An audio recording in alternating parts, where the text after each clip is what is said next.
Hey, Cookies, welcome to the show this morning. Hope everybody's doing well. Once again, I have a special guest to introduce to you. This is someone who you're going to be really pleased to see, someone who you know well, and here she is about to join us. Hey, Miss Vasquez. Oh, do I have you on mute? Audio. Now we're cooking with grease. There you are.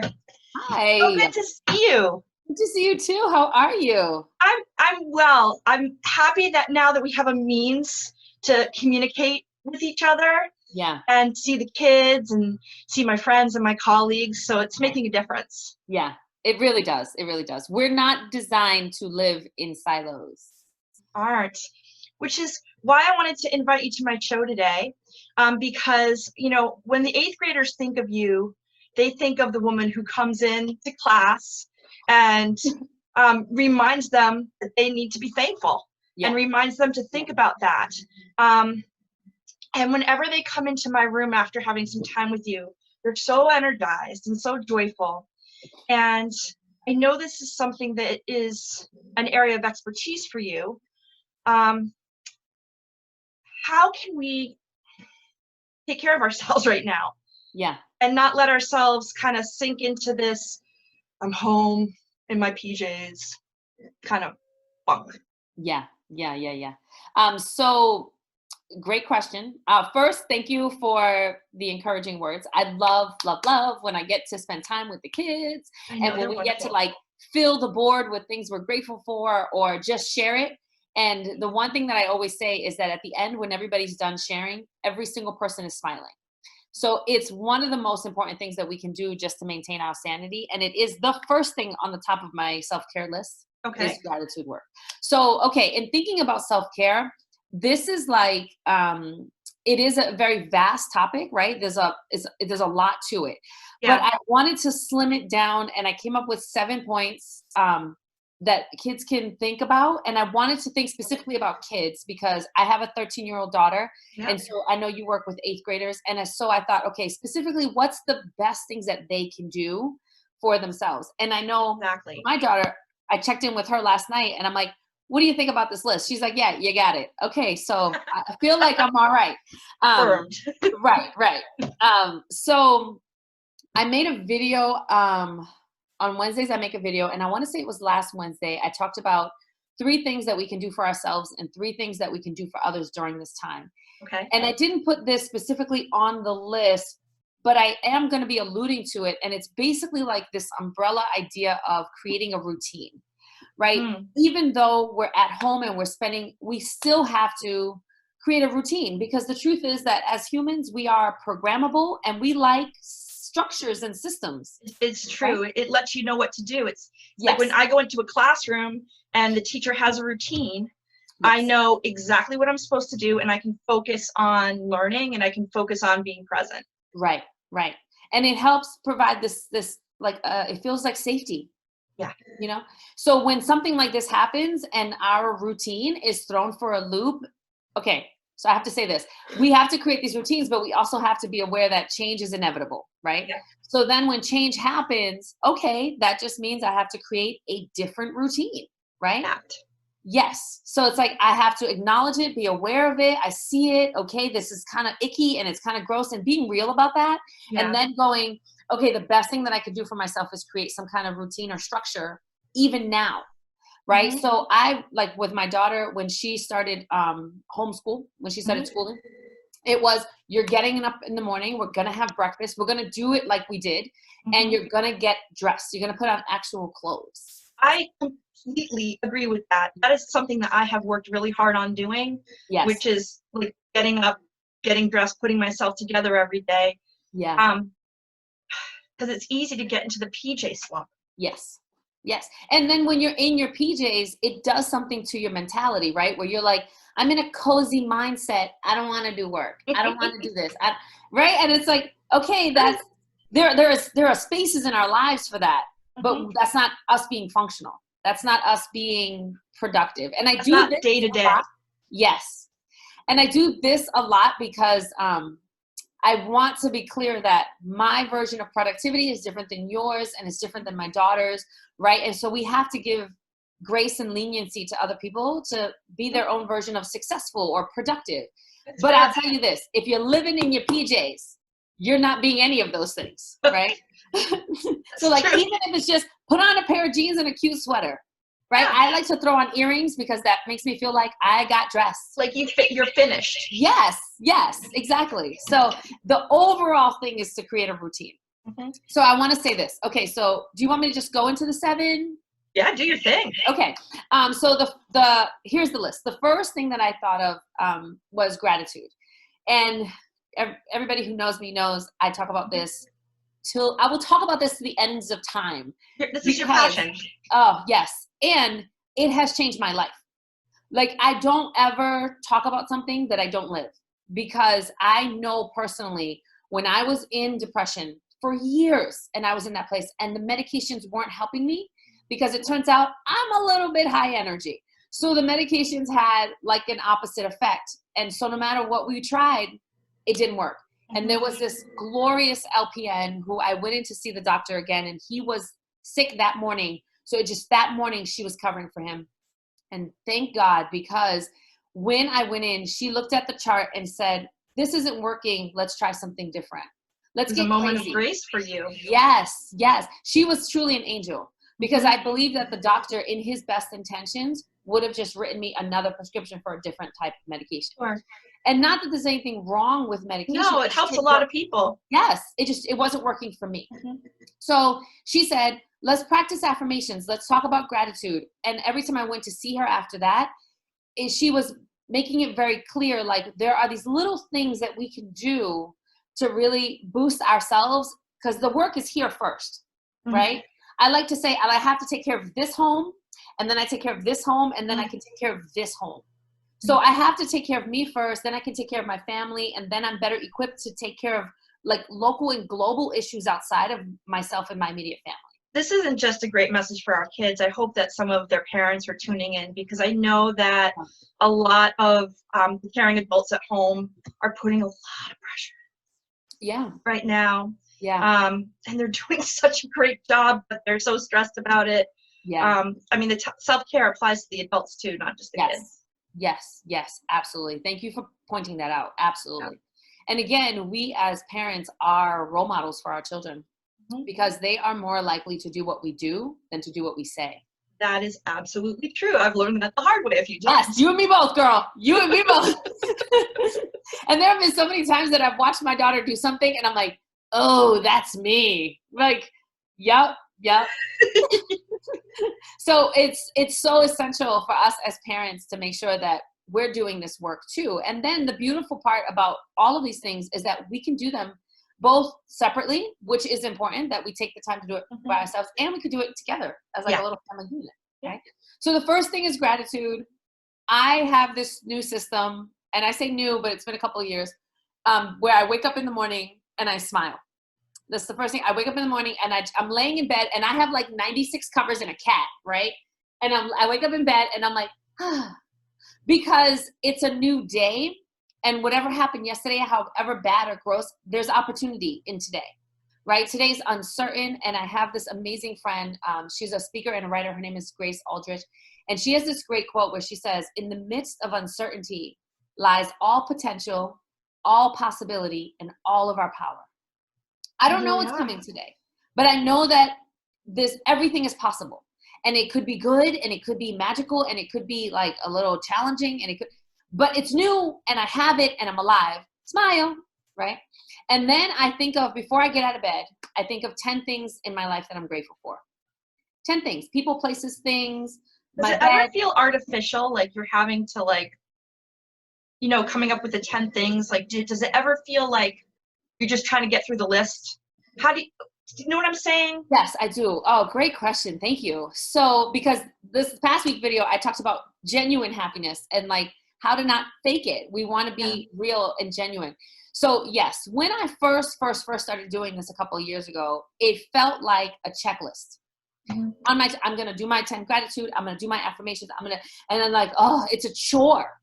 So I stepped away from it for a while. And then I found that when I stepped away from it, even though I was treating it like a chore, it was working. So when I stopped doing it, I went, oh, that works. And then it was a perspective shift. Wow. So its absence kind of made it clear what it had been doing for you. Yes. Yes. So even in my faking it, I was still doing it. Right? Like if you get up and you say, oh, I don't want to exercise, but I'm going to exercise, you're still doing it.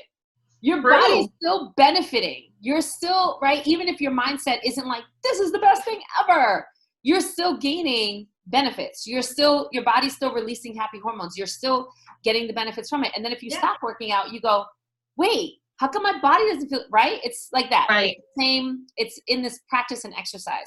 So initially, yes, it might feel a little bit like, oh, this is just a thing I have to check off on my list. If it does, walk away from it. Or rather than say 10 things I have to be grateful for, do 3, right? Do 3, shorten it so that it doesn't feel like a chore. Yeah. Right?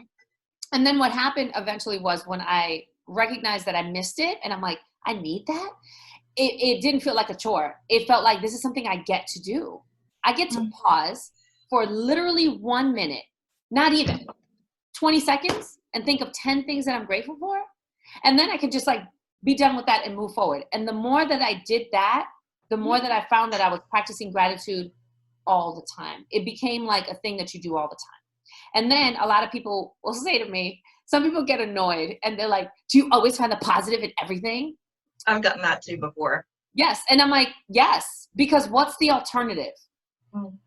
I would and when I present it like that to people and I say, yes, because I know the alternative and I would rather not be there, they usually can't fight that. Right. Conversation over. There's no way out through the alternative. That's right. That's right. That's right.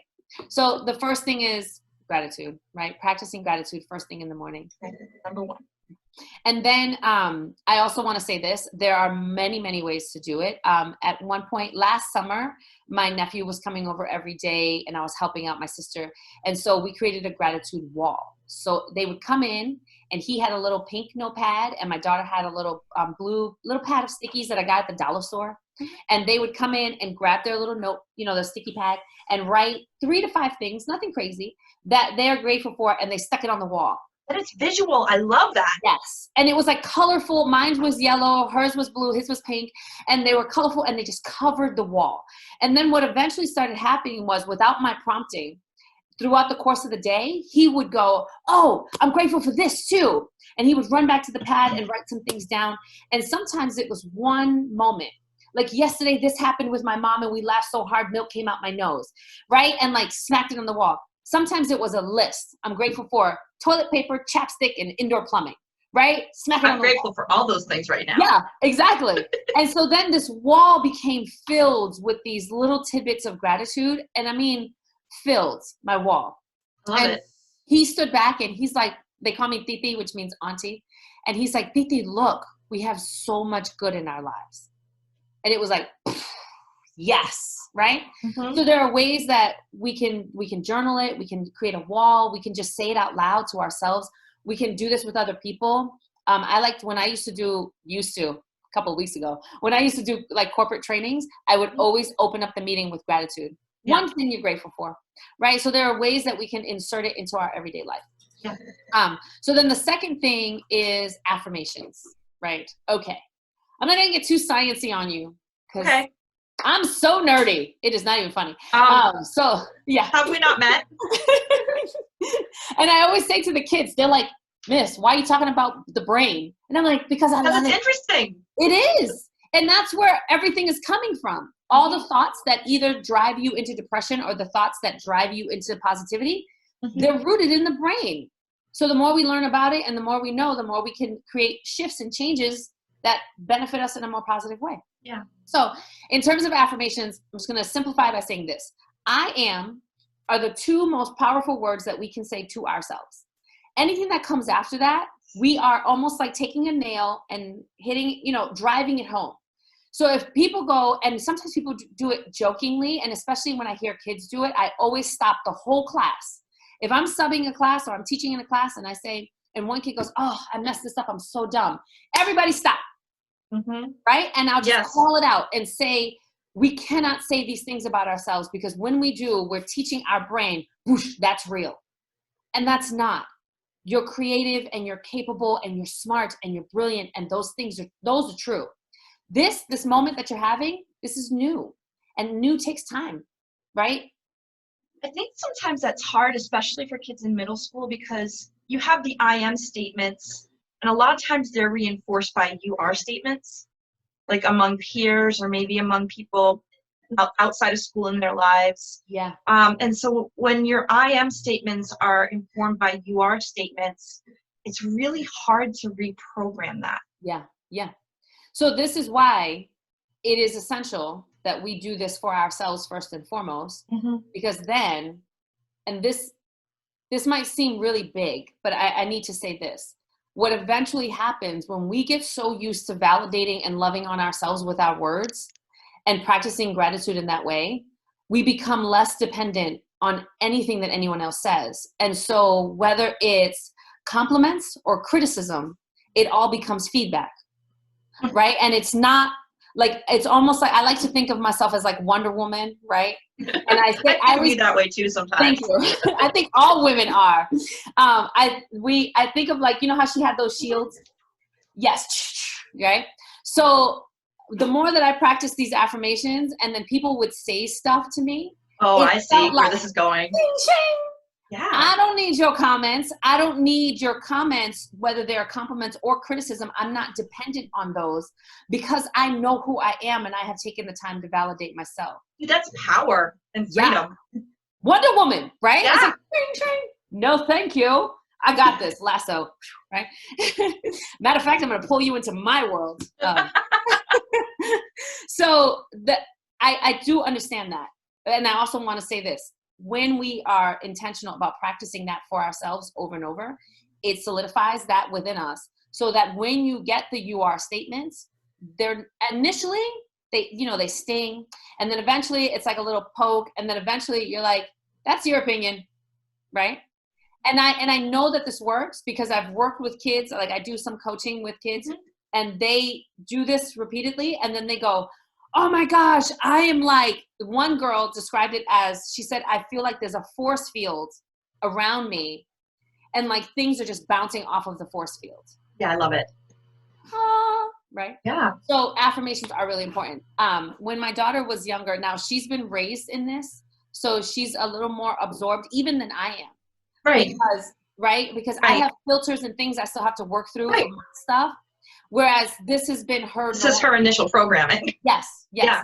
So we do this thing where we compliment ourselves whenever we catch ourselves in a reflection, even if it's like in your head, right? You see yourself, you say, hey, you're amazing, you're beautiful, you're whatever. So she was 10 years old at the time, and she was in the bathroom at her school. And she said she was the only one in the bathroom. She's washing her hands, and she looks at herself in the mirror, and she says, I am beautiful, and I'm going to have a great day, right?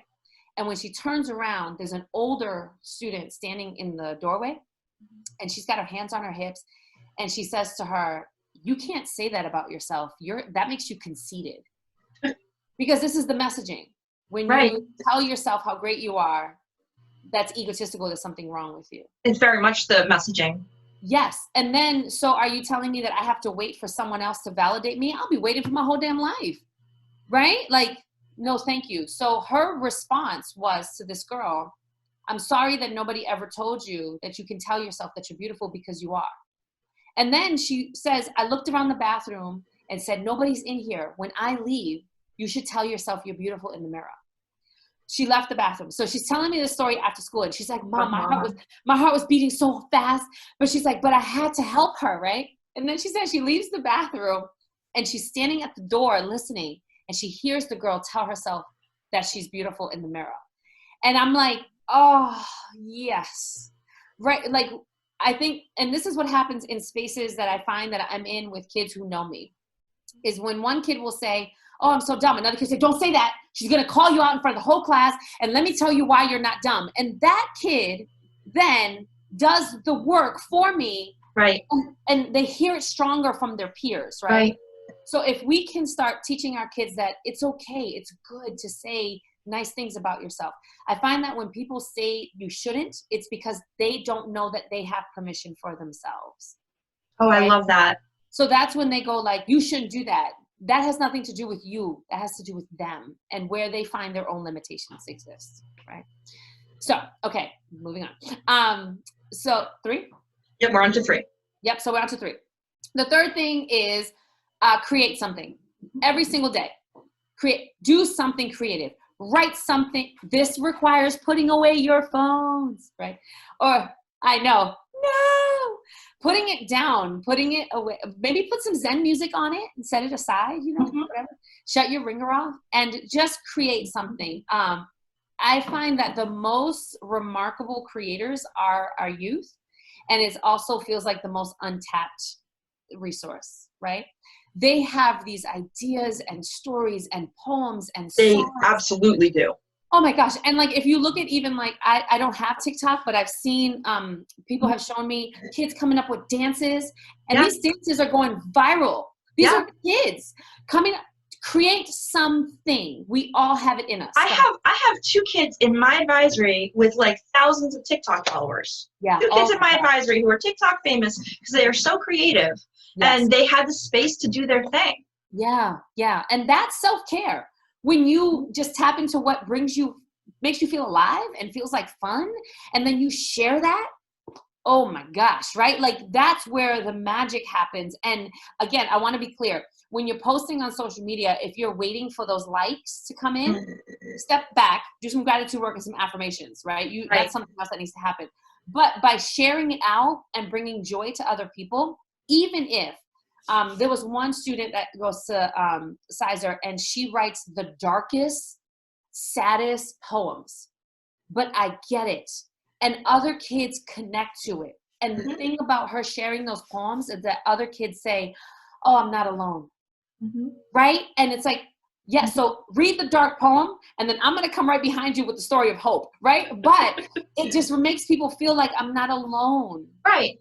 Well, and again, like the sharing of the creation, I think becomes even more important in this situation. Yes. Because it's a way to get those connections going and keep those connections going, because we're starving for them. Yes. And it feels like this is the perfect time for people who are creators to really tap in and like, everybody's going online now. Everybody's going online. So might as well, right? Write a poem, write a story, share it, write a blog, like paint something and take pictures and share your paintings. Just create something. I find it to be super important that I think all humans are creatives. There are some people who will say, I'm not a creative. Lies. You have been told that you're not a creative. By nature, we want to create. You give kids paper and paint, you don't have to tell them what to do. They'll stick their hands in that paint and they'll just start. You put music on, you don't have to show a baby how to dance. The baby starts bopping his little booty with his diaper, right? It's a natural thing for us. So I think a big part of self-care, especially for our youth, is to create something. If you get one of those coloring books, I have a strawberry shortcake coloring book. I am not ashamed. And my own set of color pencils that my daughter cannot touch, right? And I'm like, and sometimes that's my version of creating. I just color a sheet. This is what we did the other day. I know, I was admiring your nails, actually. I really was. This is like our art class, right? I'm like, this is what I'm going to create today. I'm going to create wearable art. And it's just to do something colorful, fun, bring that piece into your life. All right. Then I'm going to zip through the rest of these because they're kind of easier. Okay. And by easy, I mean just people kind of know what I'm talking about. Straightforward. Yes. 4, move your body every day. Move your body. If you're doing TikTok dances for 20 minutes, fantastic. My daughter and I, we practice lacrosse outside, fantastic. If it's too cold, there are literally thousands of videos on YouTube. Yeah. You can do yoga, you can do Zumba, you can do Pilates, you can do kickboxing, you can do karate. Like everything is available. Yeah, everything is available on YouTube. especially for teens, it is essential that you're moving your body every day. I was talking to my advisor yesterday and you know, saying, hey, have you been getting out for walks? And some of them, their adults don't want them to leave the four walls, which I get. I get. But, you know, maybe open the windows. Let the sunshine kind of pour in a little bit and move. Just put on music that you love and dance around. Like, you can do it in the privacy of your own room. I know personally, when I was growing up, I didn't have my own room. I shared it with 4 other siblings. So I would find my dancing space in the bathroom. For real. Like, you got to do what my daughter's laughing over there. Like, you got to do what you got to do, right? I can't imagine you not dancing. So you did. Thank you. Yes. So it was like, I had to figure out spaces. And if for a teen, especially, it's really important that they move their bodies. Again, not only is it good for your mental health, but it's good for your immune system, which we need to keep strong, especially right now, right? Movement every day. And then 5, and this is just your drink water, eat healthy. Drink water. My glass is almost empty. Yes. Drink water, eat healthy, because again, we want to boost our immune systems. And like, scientifically speaking, food is medicine, and the foods that we eat can change our emotions, right? If we eat healthy, living food, we feel healthy and alive. I'm not saying don't eat junk food. I'm about to bake a whole round of brownies right now. They might not last through the weekend. That's real. But what I am saying is, like, in modification, don't live there, right? Like, take care of your body. Again, immune system, happy hormones. I'm connecting that back to the schedule, because when there is no schedule, I'll be honest, that's when I like end up on the couch watching Star Trek with like you know, like popcorn and cookies, and you know what I mean? Yes, I do. So, but if I know that I have 45 minutes to watch TV and I'm not sitting there, right? The schedule kind of helps with those little mini decisions, moment to moment. What am I fueling myself with? Right. And I love that. I want to say this too about the schedule, right? A lot of times people will say, I'll say to even some of my coaching clients, build in time for fun. And they're like, but that feels, you know, disingenuous. I said, no, honey, because if fun was an essential, a regular part of your life, you would be doing it. But because you don't build it in, you don't give yourself permission or the room. Build it in. Build in your creative time. Build it in. Like, in my daughter's school day, we build in art time. We build in music time. We build in movement time. I love it. Build it into your day so that it is like, that's a priority. Like, if I have an appointment at a doctor's office, people take those very seriously. They get there early, and they're all about the appointment on someone else's time.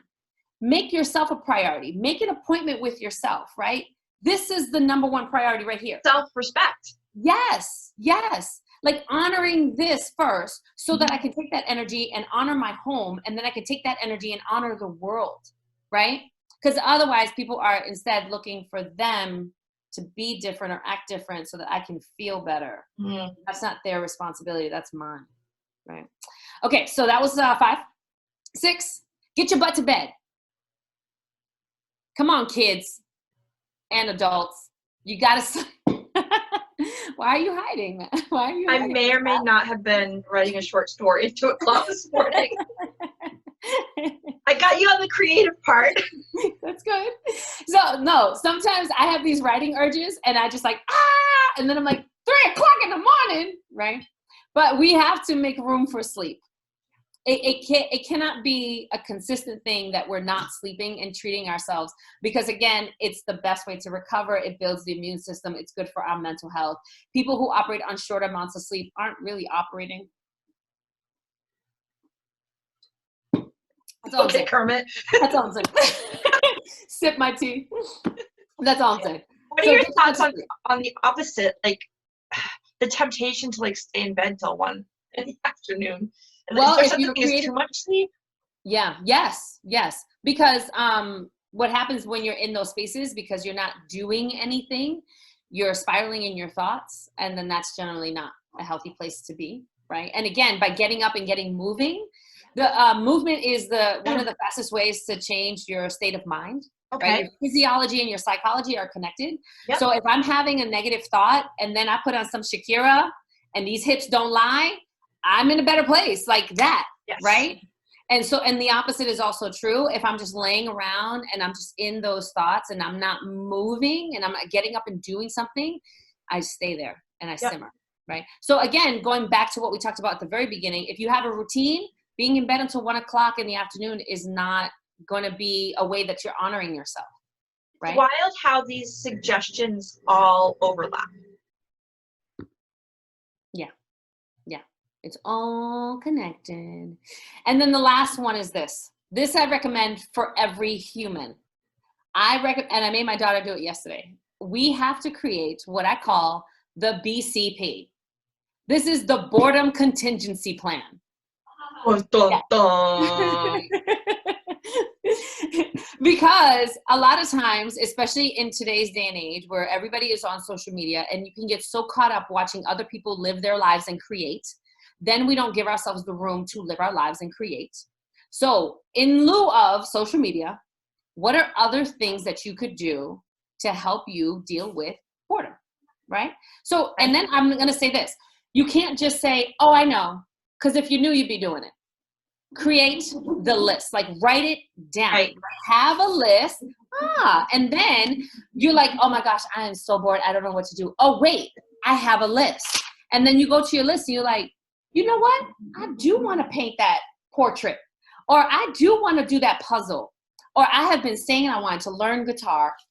I can do that for free on YouTube. It's so interesting that you're saying this, because I am noticing some people are using this time to make those kinds of choices. Like the other day, I was on a conference call with the 8th grade teachers, and Mr. Asano was painting as he was on the call, because he's using the time to learn to paint. Yeah. I was on with my advisory. I have an advisee who is practicing her guitar. She's using the time to learn guitar. I have another one. He's using Duolingo to learn German.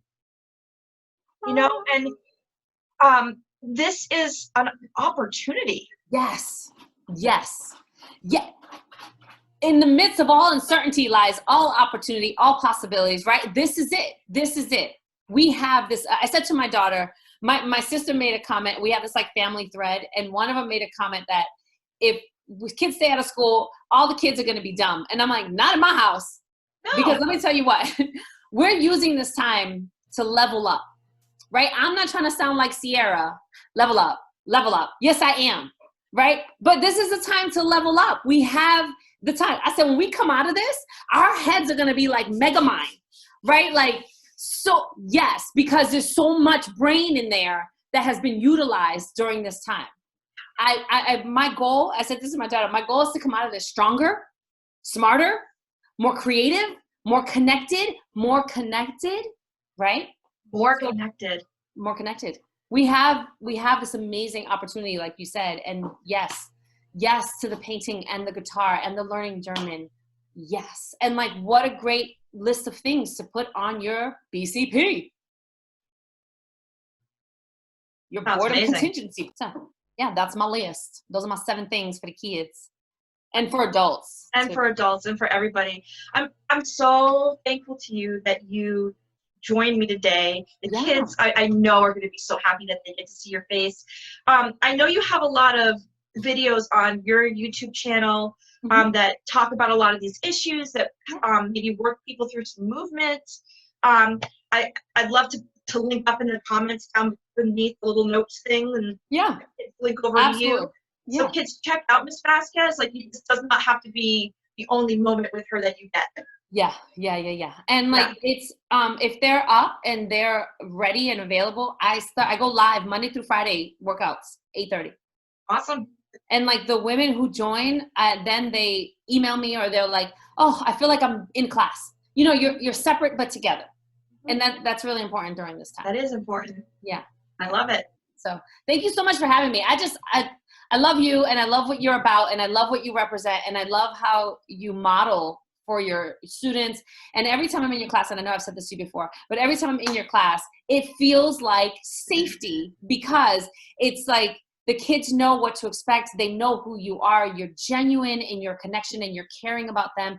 And for me, I always go back to young Maria, and I think about where I was in school, and I'm like, I wish I had a teacher like this, right? I do. I did in high school. I had a couple of awesome teachers, but in middle school, not so much.